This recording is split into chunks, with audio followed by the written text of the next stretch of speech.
শক্তি হারিয়ে আঘাত হানলেও টাইফুন বাভির তাণ্ডবে পাল্টে গেছে চীনের উত্তর ও উত্তর পূর্বাঞ্চল।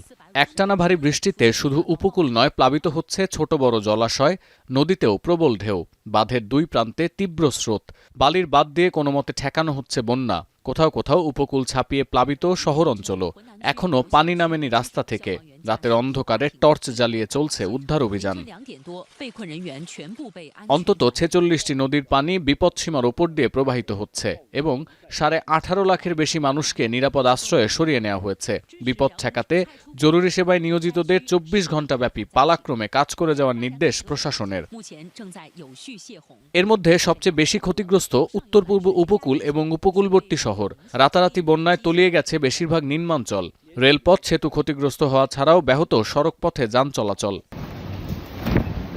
ফিলিপিন্সে অতিবৃষ্টি ও ভূমিধসে প্রাণহানির পাশাপাশি বাড়ছে নিখোঁজের সংখ্যা। এছাড়াও লুজন দ্বীপ, মেট্রো ম্যানিলা, ইলোইলো প্রদেশ এবং মধ্যাঞ্চলের বেশ কিছু নদী তীরবর্তী এলাকায় বন্যা পরিস্থিতির সৃষ্টি হয়েছে। এদিকে মৌসুমী আবহাওয়া ও বঙ্গোপসাগরে সৃষ্ট নিম্নচাপের কারণে ভারতের বিভিন্ন রাজ্যে আকস্মিক বন্যা, ভূমিধস এবং কোনো কোনো শহরে তীব্র জলাবদ্ধতা দেখা দিয়েছে। প্রবল বর্ষণে প্লাবিত হয়েছে আসাম ও অরুণাচলের বিস্তীর্ণ এলাকা। মহারাষ্ট্রের মুম্বাই, পুনে ও রায়গড়ে জারি করা হয়েছে রেড অ্যালার্ট। ভারী বৃষ্টি ও জলাবদ্ধতায় বাণিজ্যিক নগরী মুম্বাইয়ের জনজীবন বিপর্যস্ত হয়ে পড়েছে। ব্যাহত হচ্ছে সড়ক ও রেল পরিষেবা।